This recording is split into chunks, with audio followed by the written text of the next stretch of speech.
Thank you very much, Kevin. Thank you for the invitation. Thank you for organizing this panel. My name is Garry.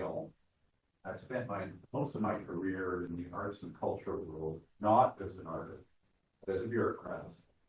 Cultural policies, issues, certain artists, producers, those kind of things. I am also chair of the board.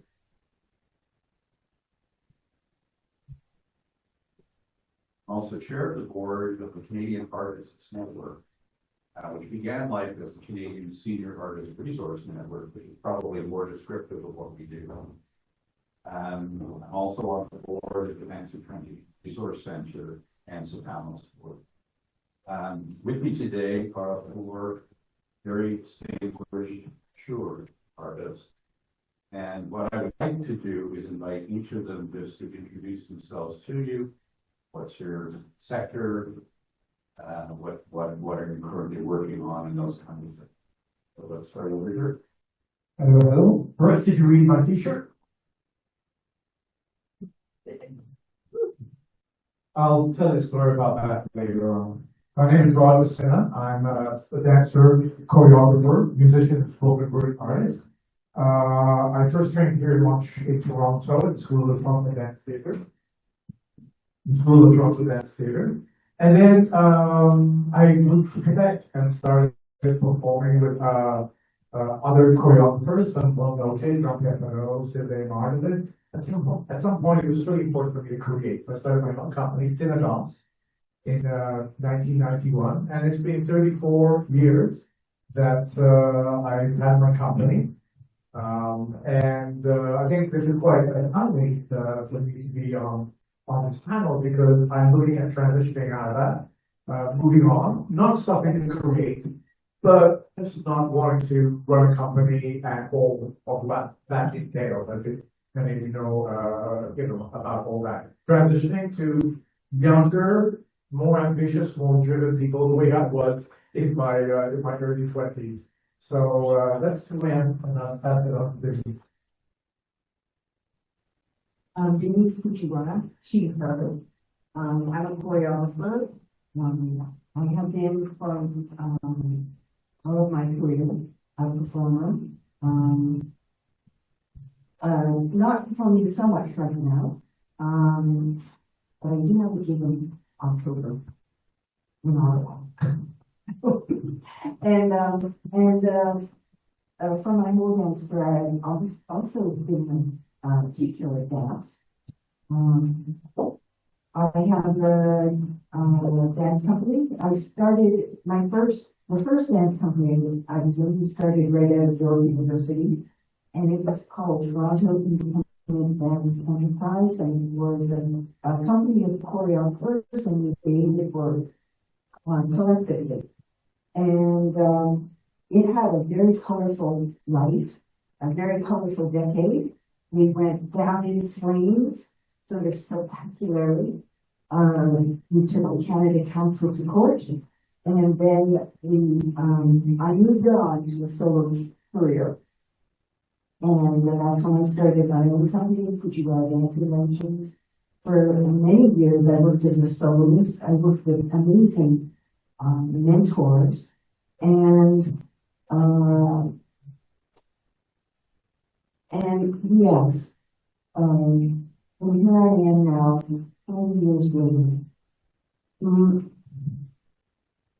I think that my life has been a long series of transitions and transformations, and I think that's why I'm still here as a dance artist at this stage. So highly recommend continuing to transform. Hello, I am Pizano. Thank you for that. Yes, transitions and transformations endless. Yeah. I am the artistic director of Panelists Theater, a company that I founded in 2001 to address the misrepresentation, underrepresentation, and basically no work for anybody like me in theater in Toronto. So I guess I began as an actor who decided that I was fed up with not getting work, so I thought maybe how difficult could it be to create a company. Little did I know. And then I went on to become a director and playwright, and I think most my last 25 years have been really being an artist, becoming an artist, or ever becoming an artist, and also building communities, a community of artists, and creating opportunities for artists that's become the passion and the voice of the company, and still going. Thank you. My name is Michael Chambers.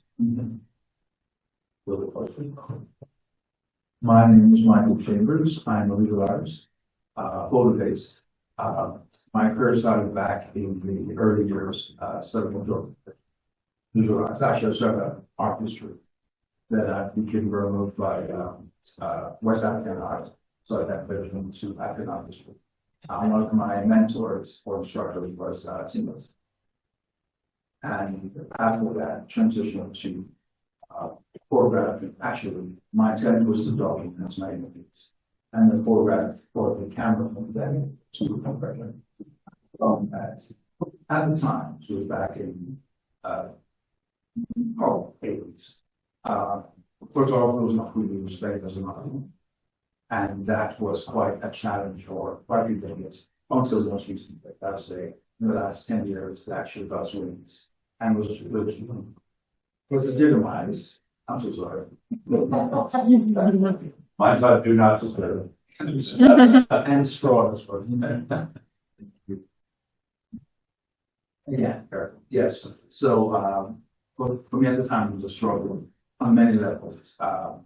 Studying at York, I was not doing commercial photography. I was actually doing mainly black and whites. And I also ventured and actually challenged looking darkroom principles. For example, silver print. Then there was things like gum print.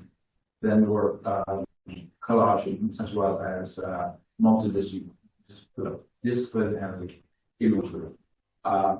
I was told at the time, and the very strict rules back then were you're almost supposed to do one thing.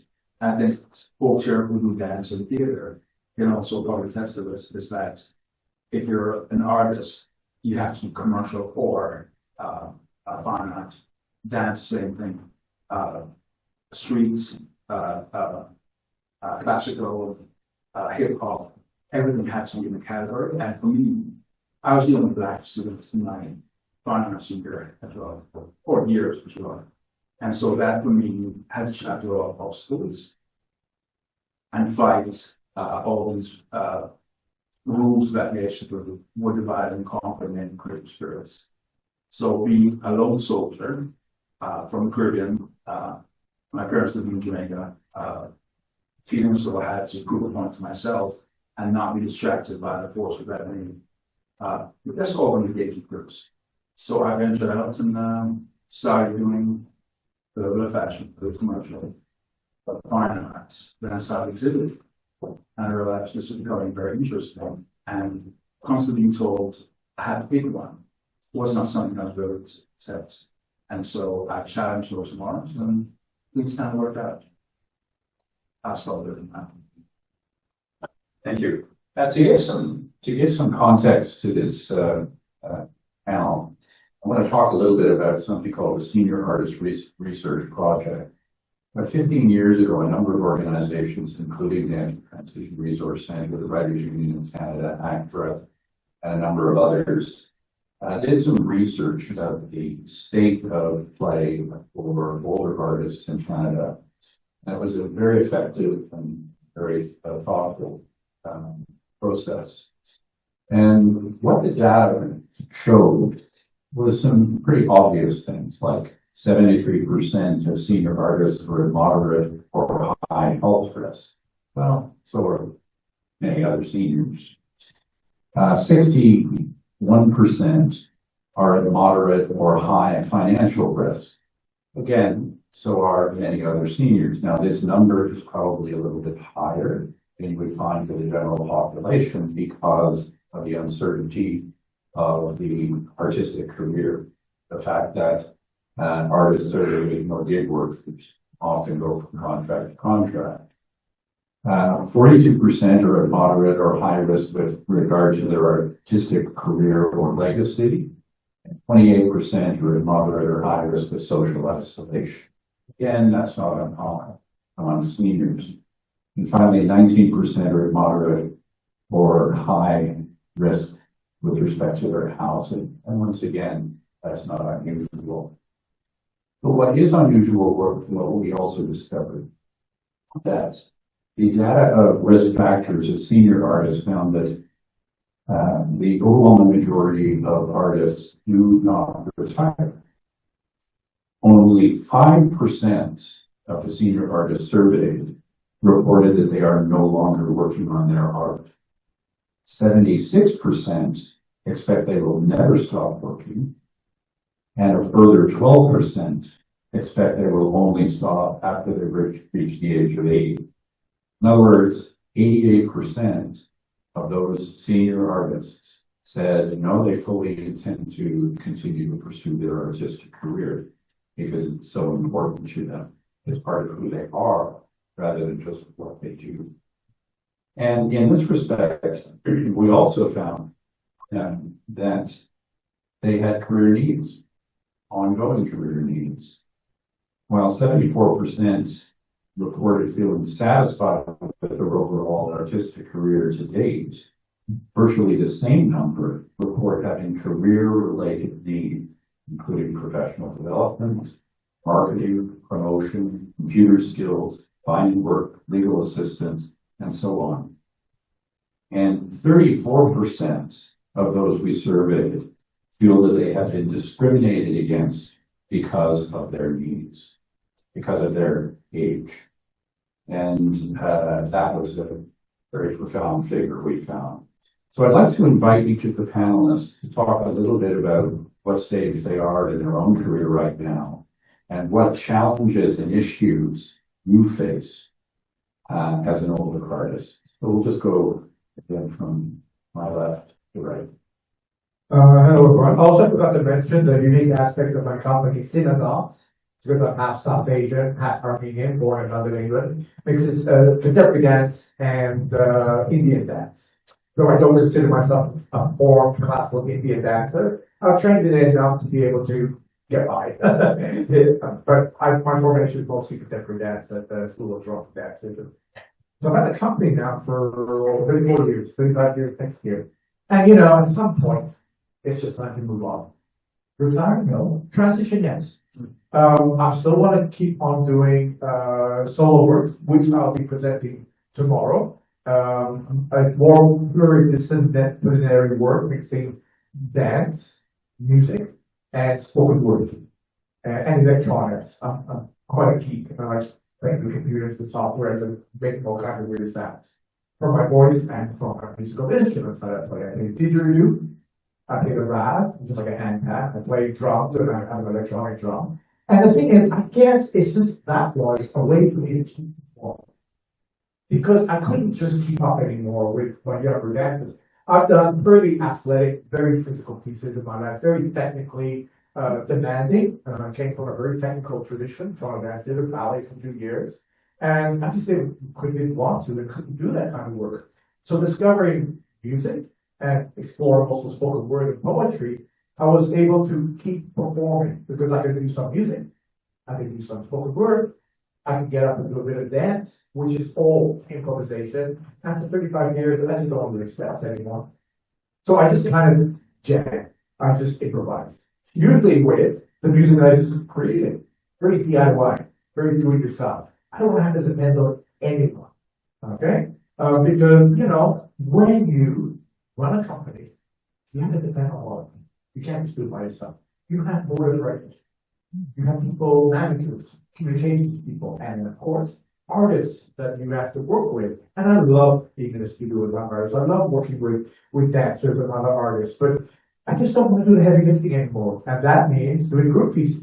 The pieces where you have to hire dancers, sometimes maybe fire dancers, replace them, do scheduling, and announce the scheduling to get dancers, to come aboard to your projects. So I have a company that's funded multi-year with the 4-year cycle. Good structure. Why get rid of it? It's not going to be possible these days for younger dancers, choreographers, to have access to the kinds of funding that we have. Not huge funding, but still, wouldn't it be better to transfer that over to a younger generation who have the drive and the ambition? I would say that I used to have, I still have a little bit of it, to be able to move forward with that company. So my plan is, and I found 2 young artists, both South Asian like myself, both choreographers that are interested in taking on that role. So we've been in this, we call it a legacy project, for about 2 years now. And we got 2 more years because it's going to take time to be able to transfer it. I don't intend for these young dancers to do my work or do anything related to like classical Indian dancers, which, like I said, I'm not a classical Indian dancer, but I've explored it and I work with it. They do their own work, or even like keeping my repertoire going. I'm just not that interested. It's going to be their company. But they're South Asian, and it has to, because that's a mandate of my company, reflect their South Asian experience, whatever way that they perceive it. So that's my plan, and that's what I'm working on right now. But as I said, I do come up with my own artist name on Sinha Dance called D3 Easy. The D for drum, dance, and didgeridoo, because I play the DJ. Also, I could also stand for DJ as well, right now, because I do a lot of DJ in my work. So that's where I am presently. Yes, we'll talk about this probably further on. There's exhaustion in burnout, and from that, it is time to move on. But dancers are still retired often. They transition and move towards a more safer practice, which doesn't involve a great deal of time and investment and human energy that is exhausting sometimes. Thank you. So you're amongst those who don't retire and don't consider that you will retire. Your experience is more about the transition and how you move from here to your next version of yourself. Indeed. So Denise, what are the challenges and issues that you face as an older artist? I think I've been preparing for the end since I was 16. I was an elite athlete as a child, and I was trained for to train for the Olympics, and I got very badly injured when I was 16, and suddenly all of my dreams, all of my plans disappeared. And also with that, my identity. And I didn't really understand that until I experienced it and realized that all of my friends, all of my dreams were wrapped up in this, my future was wrapped up in this dream, and suddenly it was gone, and I seemed to feel like I was nothing and nobody. And life went on, and as it turned out, I did get opportunities, but I remember as a dancer, as a young dancer, the beginning of the Dancer Resource Center. What was it called at the beginning? ETRC, Dancer Transition. It was called the Dancer Transition Center. And I remember them talking about what happens to dancers when they retire and they don't have any support. A lot of them become depressed, they became alcoholics, and so the DTRC was developed, and I recognized that because as a 16-year-old, I had experienced that when you lose your identity. And so since then, that sort of told me that I should prepare for the end. Like once I got back on board, I was on the national roommate gymnastics team, it turned out, in my future. They developed a surgery, that's what happened. And so, suddenly I was given a new lease on life when I did, Fujiwara with the road, in rhythmic gymnastics. And then from there, I discovered that you could take all this physicality that, one, focuses on reflection, and you could be a dance artist and say something with physicality. And so that's when I decided to do it. But I did learn from all that transitions are really important. One, as I mentioned, when trying to kind of advance enterprise went down, that was another death. Because what I recognized was that whenever the county council cut off the dance company, the artistic director would disappear forever. They were shamed, and they never came back as choreographers or as artistic directors. And but we had a different situation. We had an opportunity to try to defend ourselves. We took the county council to federal court, and although we lost the trial, we lost the battle, but I think we won the war, because what we were contesting was the fairness of their decision-making process. And so a year after that court case, the county council went into big meetings, and they changed the processes that they and procedures that they use to make decisions on grants, and they make them fair. So everything that we challenged them about, they fixed. And but in the process of going to court, which was the worst year of my life, I learned that you can stand up and you can empower yourself, and that allowed me to continue to be a choreographer. And eventually, the company that I formed after that was accepted again, after many rejections, was accepted again by the county council and received funding. So, once again, I learned that that no matter what, at some point, your company is likely going to be killed or die. So you should be prepared for that. And so, and again, my life has been a series of transitions and evolutions, and I'm still working on those evolutions. And where am I at now? Well, yeah, the company really evolved into less of a creation company, and I have a robust teaching career, and I have come to a place where I also am supporting younger artists coming up, and that's the direction I'm going.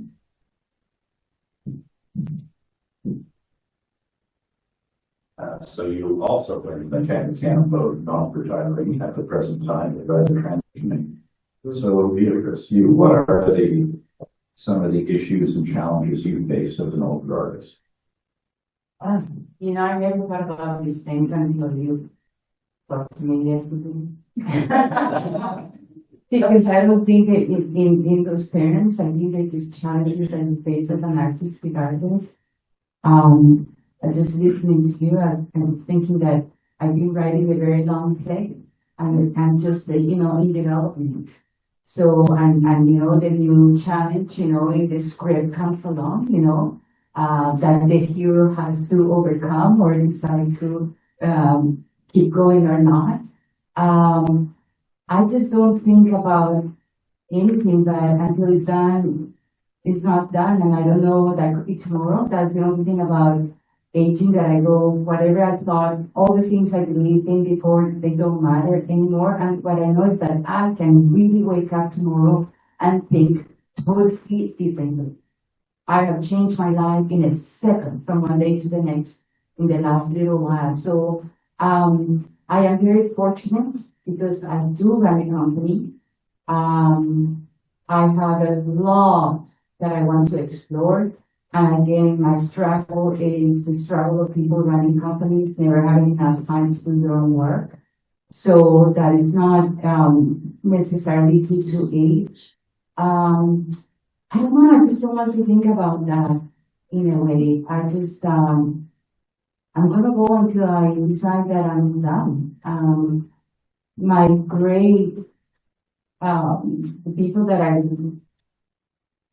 really guide me are some specific women that have been my mentors, and they're in their 80s and they're working nonstop, being these great artists and human rights activists and running around the world and doing so. Whenever I really get discouraged in that, I look at them and go, look at them, right? So I think the struggles are very different for men and women.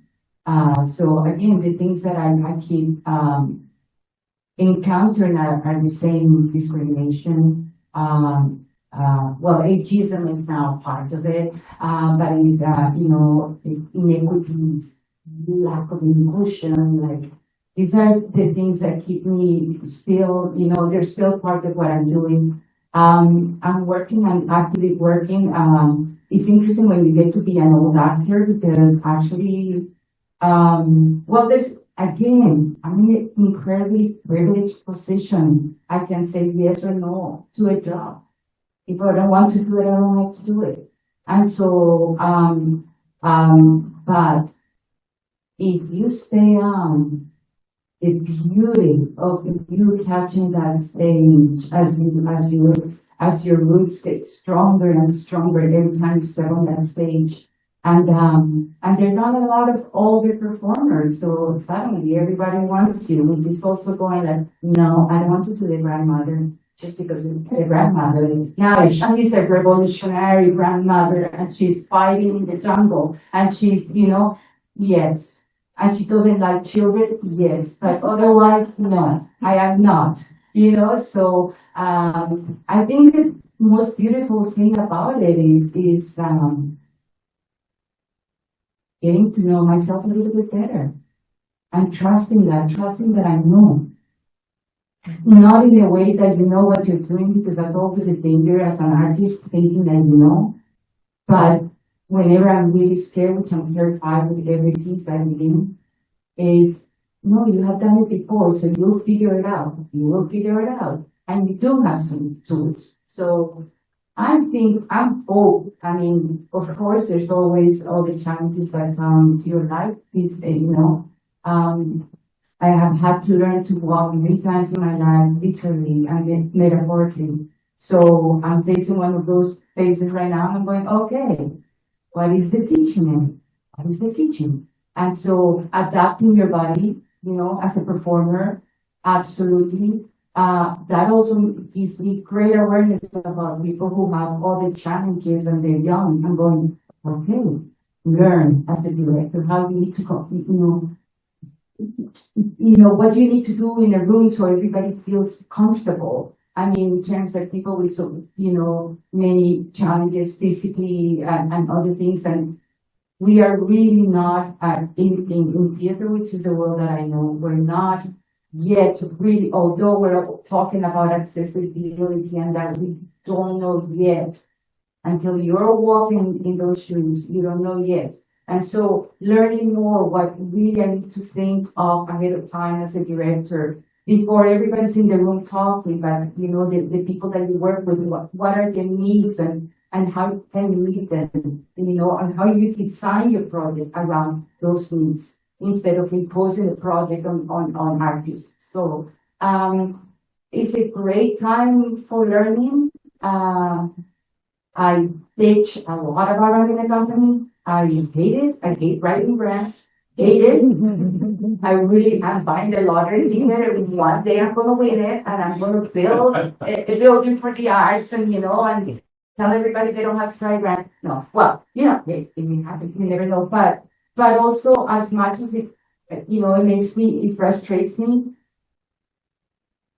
it's also something that I get up to fight for. So, I'm grateful.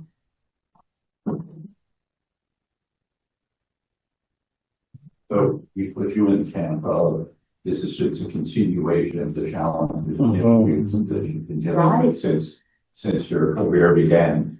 And you as well fall into the category of, you don't see yourself retiring from this, you see further development and growth. All right, over to you, Michael. Okay, we're listening to the other panelists and yourself, Garry. There's so many things I could address at this point. However, let's start at the beginning. We're here to actually discuss ageism in senior artists. And the final one for us is that talking about is being eligible.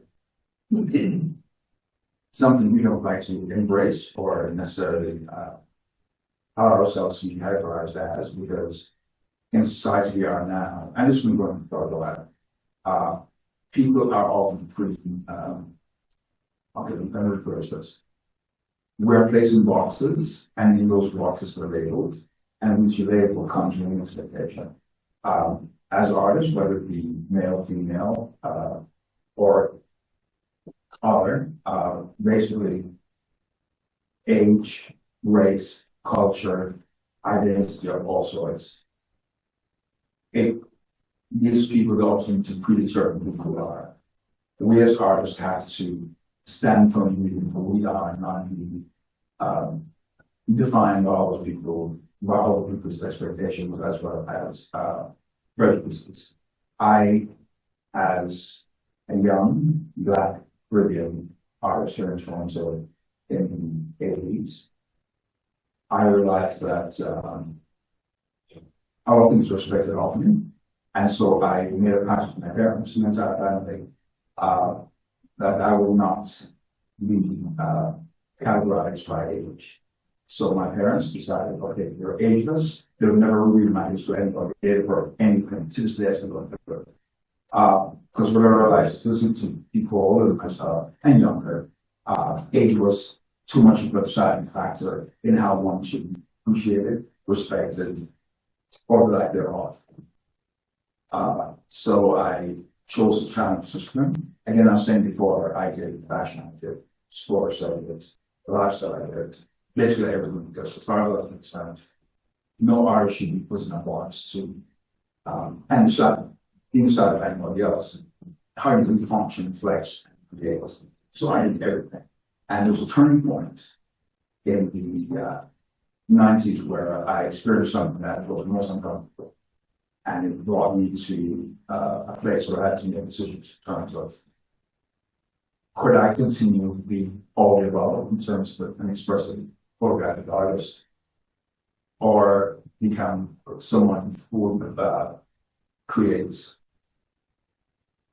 let's say, India. I want to make statements because what I experienced was something that was not comfortable as a young Black man. And so I chose to use fashion photography, music. I chose to use fashion photography as well as beauty, landscape, all things I mentioned before, to create statement art. So I was challenged to create images, and at that time I was doing mainly black and white photographs, large formats too, where I would, my philosophy was this: I would not create an exhibit image that would make you glance at and walk past. I'm going to hit you with something that will make you stop and see a reflection of yourself. And that started to work very well for me. I also realized that, again, the age issue was also very beneficial because nobody knew much about me, and I would state. Also, when it came to media, and which is very interesting as well because people chose to be politically correct. So when people talk about race, I simply ignore the lesson. And I don't remember that anybody photographed me either. Also, I realized at a very early age that being an artist, you become a brand, even before the term brand was addressed.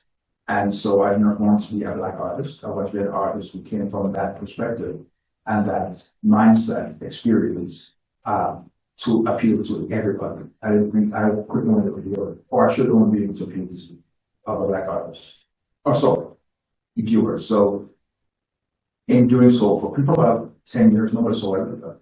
I enjoyed that because I had one exhibition in Tokyo and reviewers thought I was from Japan because one of my images looked like somebody on a boat covered in soot that was reminiscent of Hiroshima.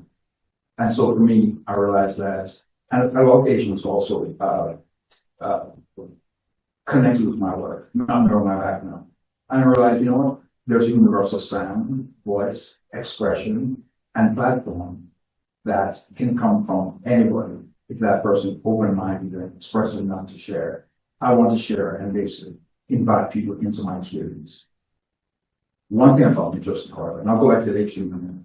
One thing I found very interesting was once people found out that I was black, everything changed. People in the black community felt I wasn't saying enough, my work wasn't black enough. Some people thought I was selling out because I wasn't getting that. And what's interesting about 2020 was when the whole George Floyd happened, a lot of people basically did not get, and I'm talking about people from the community who didn't get what I'm trying to say, finally got into chambers. Now it's also the same for the last 30 years. And there's one image, I think Kevin's probably aware of them, but there are a few of them, where somebody had a bullseye shaved off the back of their head.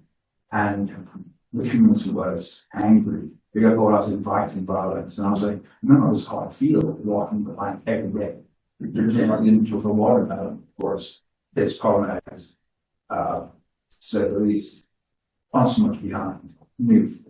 And people are saying, well, they're playing to stereotypes. And that was the image that actually opened doors to people finding out who I was as a person, culturally and racially. Because when image first got published, and again, when that image was published, no one knew it. So people say this person was racist, sexist, or like this, going on and on and on. When they realized I was black, I said I was solid, I was giving to stereotypes. And my whole thing was, I'm presenting something to you, addressing stereotypes, and I should say, it's not asking something to interpret of me based on what I live in.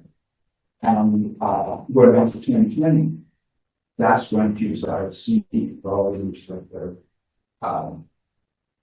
controversial, what basically got people to talk to. What was my intention? As an artist, when you create dialogue, you're on your way to an expression that is opening doors for you to not just enter, but experience and empathize so much. So when we're at the age aspect now, I find getting older. Sorry, there we go. Please say something. Thanks on that. With the age factor, people often expect artists to quit, step aside at a certain age. I might agree. If I stop or step aside, it will be for myself. Not because somebody says, well, you're at this age now. Let younger people get it. Younger people get it no matter what, because guess what?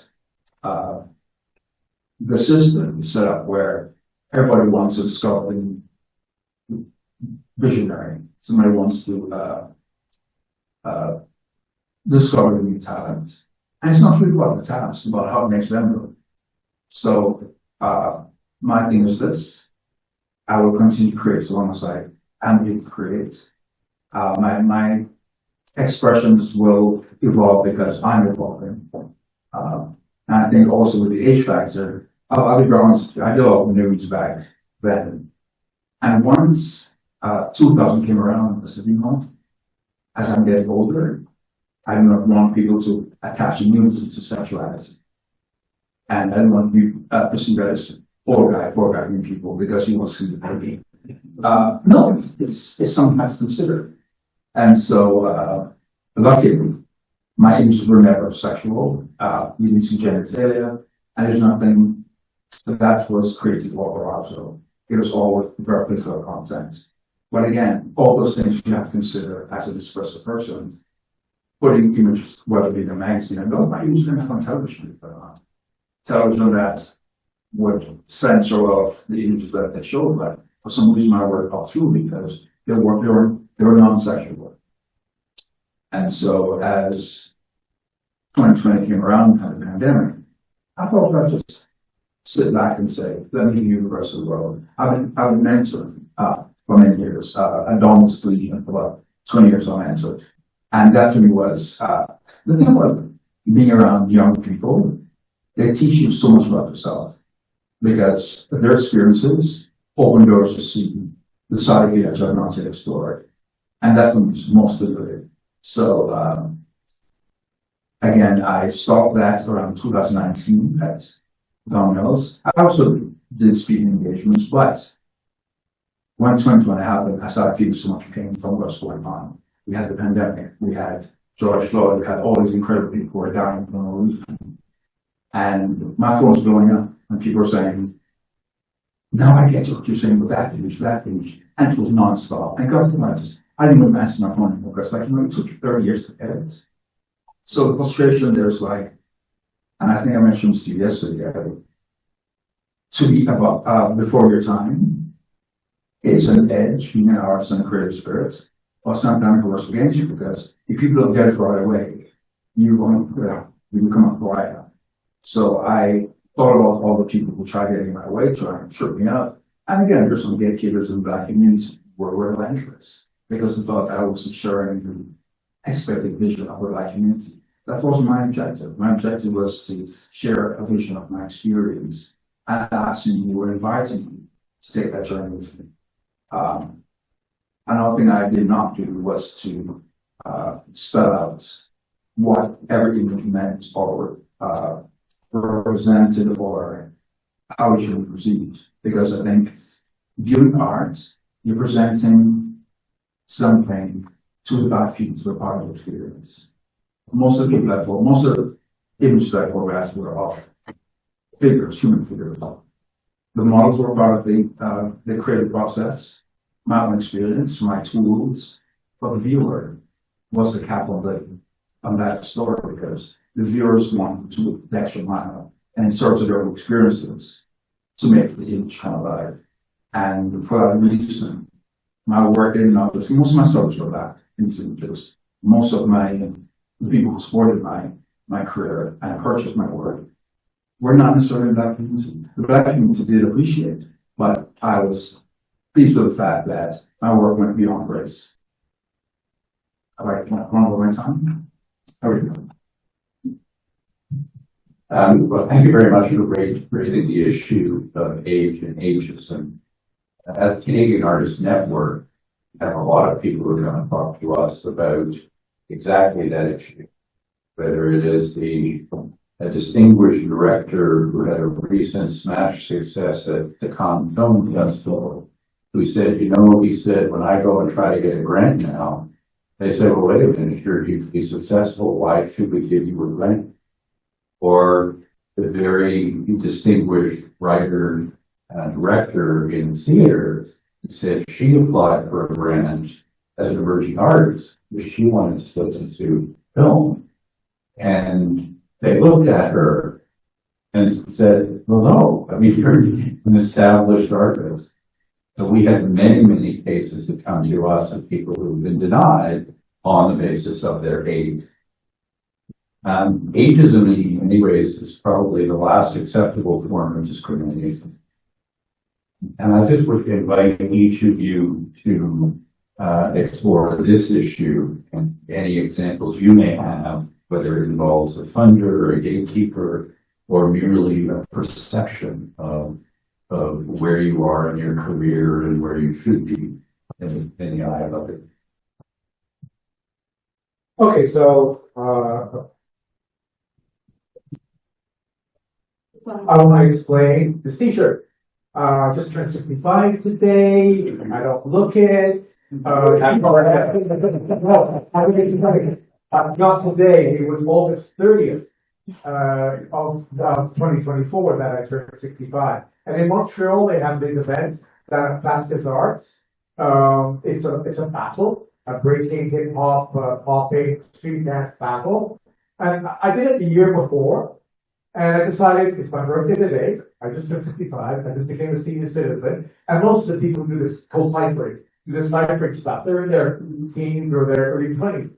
So I want to show them at 65, a senior citizen, I can still hold my own. And I certainly did. So I made this t-shirt for that particular day, and I thought it would be appropriate wearing it. So in terms of ageism, in terms of the funding, yes, it's from a perspective of as a creating artist company who creates works and tours it.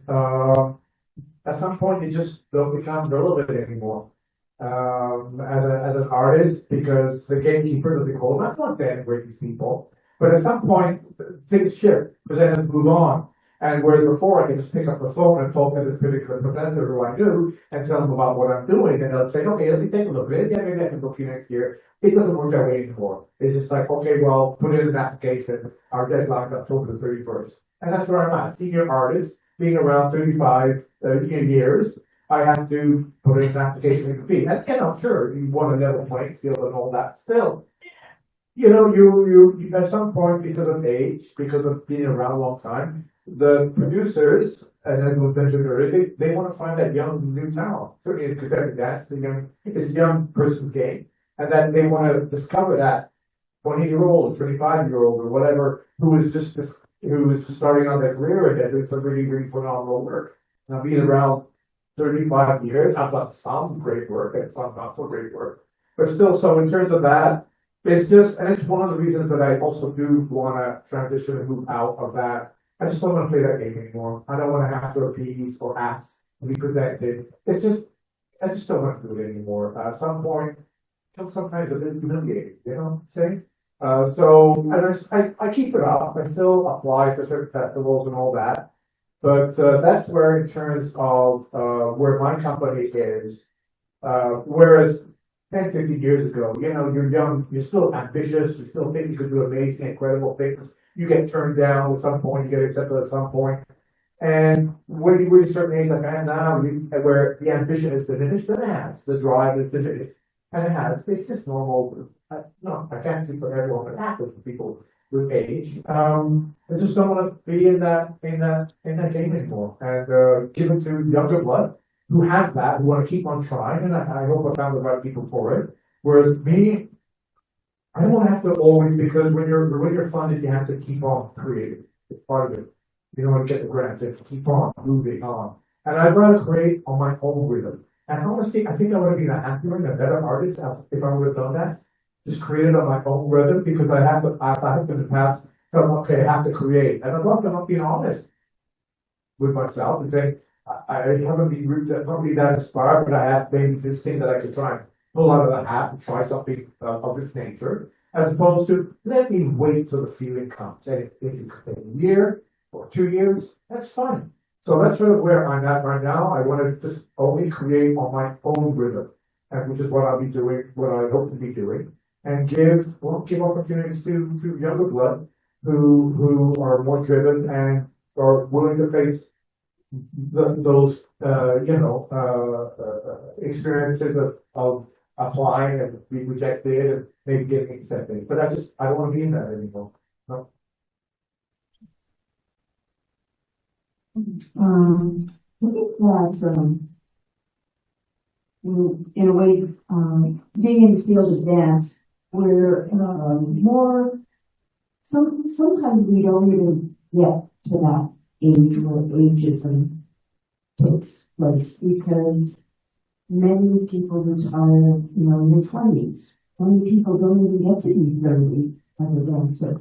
And so dancer years are kind of like, should be probably calculated at like dog years.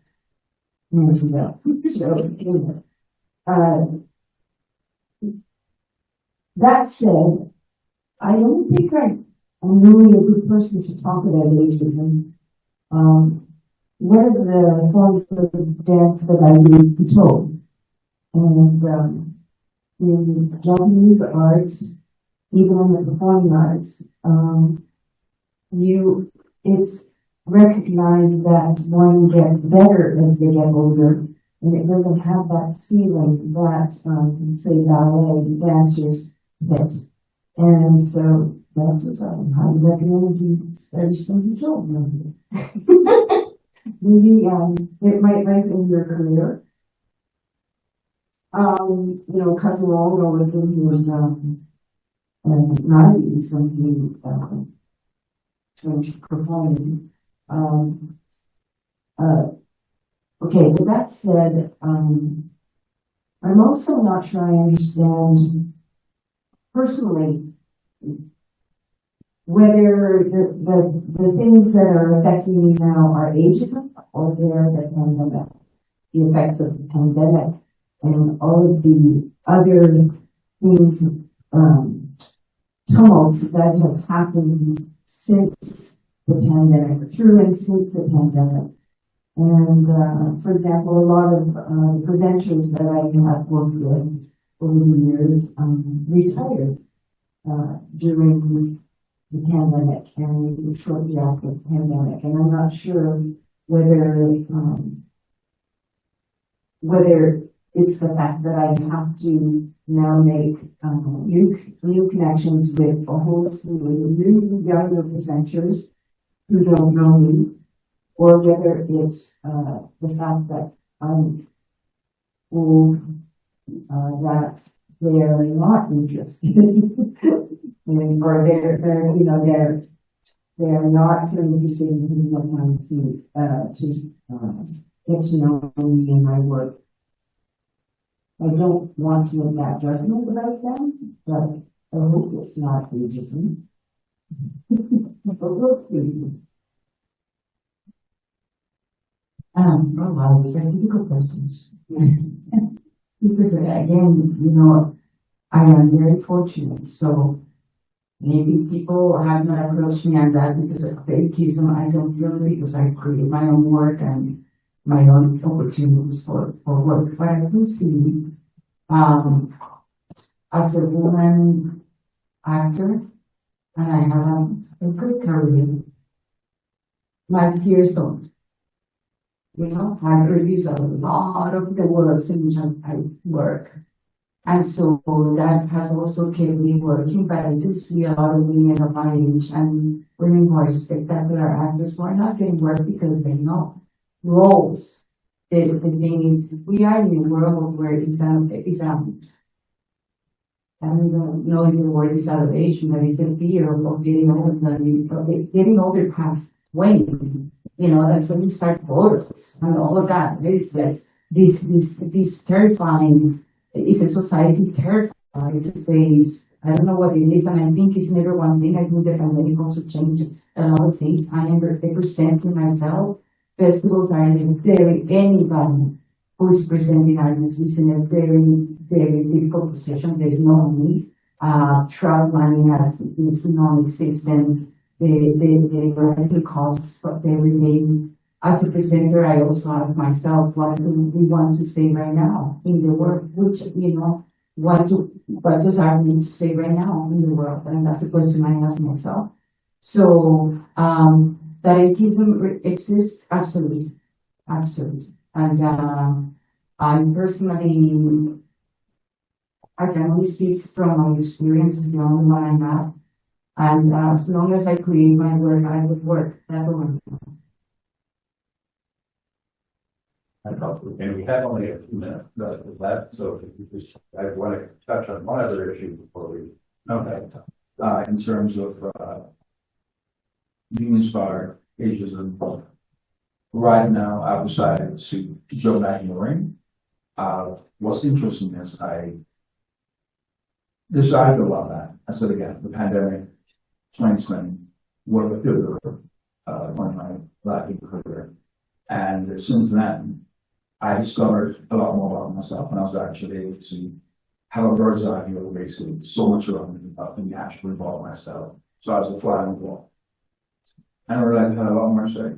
And without making an effort in the last 8 months, it's been an avalanche of things coming my way. I have made decisions. I'm realizing, and I think we all can attest to this, the older you get, the more you realize that you're older to that you have more purpose. You don't have to answer to anybody. And I think with that mindset, you're able to create the best of everybody that you know.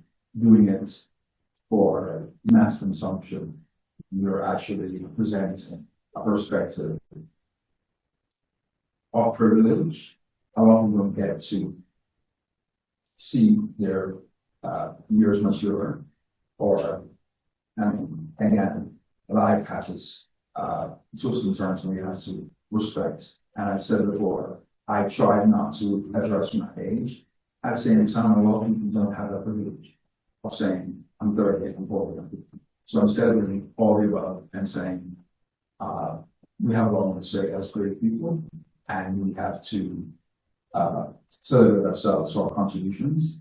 And also, I think the final point I'm going to make short. Final point is, don't let anybody just decide what your work is.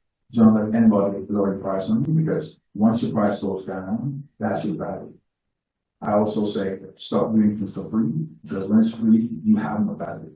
I mean, decide and select what you'd like to do for charity, and the charity you're willing to donate or represent to. But don't let that be your, I mean, I remember back in the day, people would always say, do it for the exposure, school exposure. People need to pay their bills. And when people hear that you do something free, everybody else comes along.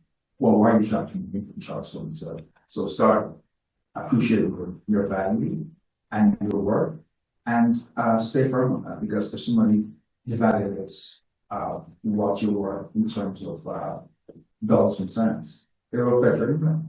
So you shoot yourself and respect your craft and everything you invested in.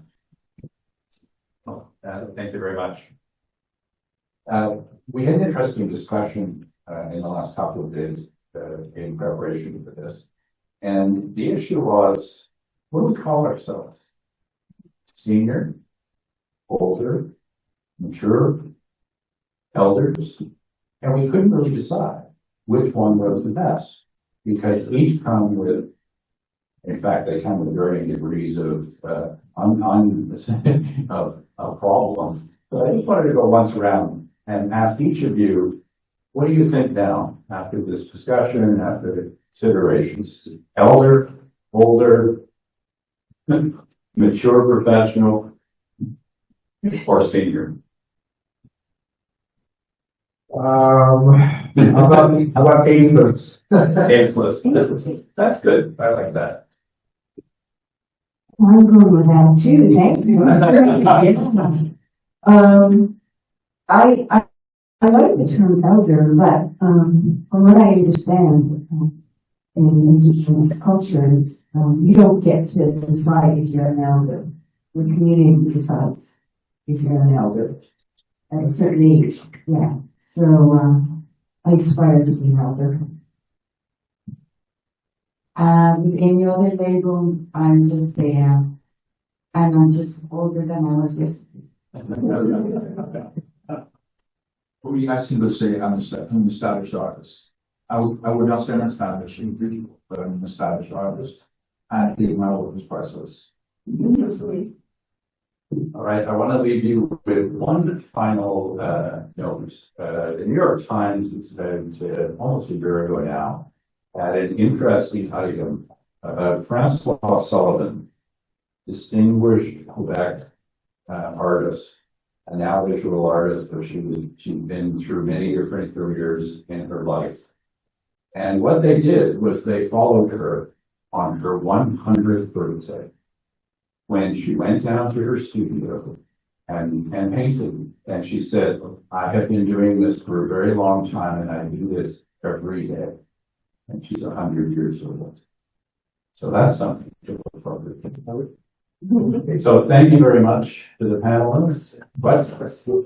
Question?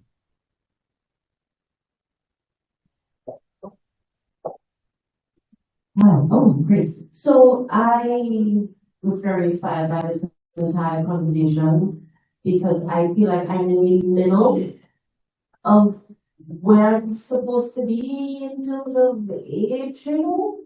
Like Denise said, as a dancer, like we age differently. I've been an international touring dancer since I was 18. So by the time I was 30, 4 countries per weekend, keeping going, my body is journal, right? It's not the greatest. I'm considering that in terms of my experience, my exposure, my popularity, all things considered, I also have to consider switching if my body says, okay, no, how do I stay within the arts? Those things considered, I'm also new in this land of Canada, so there are things that I did get to build here, for instance, like a reputation with the granting system. So based on other conversations that happen in other panels, there's one hand I noticed on where we have granting bodies that don't want you to have too much or any revenue gain or generated. And then on the other hand, like you mentioned, they will say that you're so established, you've been around for so long, why do you even need a grant? So trying to find a way through that, this me personally, also only being here for 5 years, my body doing things during the pandemic year, I'm still navigating, because that's when I came here, how the advice of the established artists, older than yesterday's ageless, what advice would you give someone like me who's trying to navigate those things, thinking about my future as an artist, as an artist administrator, production manager, those things? Well, my first comment would be, well, first of all, the situation of dancers is obviously different from most other artists because dance is very physical and trained from a very young age. So the first thing I'd say to you is you should get in touch with the Dancer Transition Resource Center, because in fact, that's what the Dancer Transition Resource Center does, supports dancers as they make transitions. Now, very interestingly, some of those transitions that people who have gone through the DTRC are to continue to be artists. And particularly, we had a number who have become filmmakers and very successful filmmakers. And then, but there are some others who simply go in a totally different direction. So in the final minute. Yeah, I got a grant during COVID to study music from the Dance and Transition Center. Definitely, I tell all your young dancers who come work for me, get into the Dance and Transition Center, because it's not going to last forever. I'm 39 in my review, so that's the middle of my 40s. And also the fact that going into those ages of I don't care what you think is also very, very prominent. So thank you for mentioning that. It's true and it's real, and all of the conversation that we should thanks to visit that. All right, thank you very much. Thank you very much, panelists. I learned much today, so I'm very impressed with the quality of this panel. Thank you.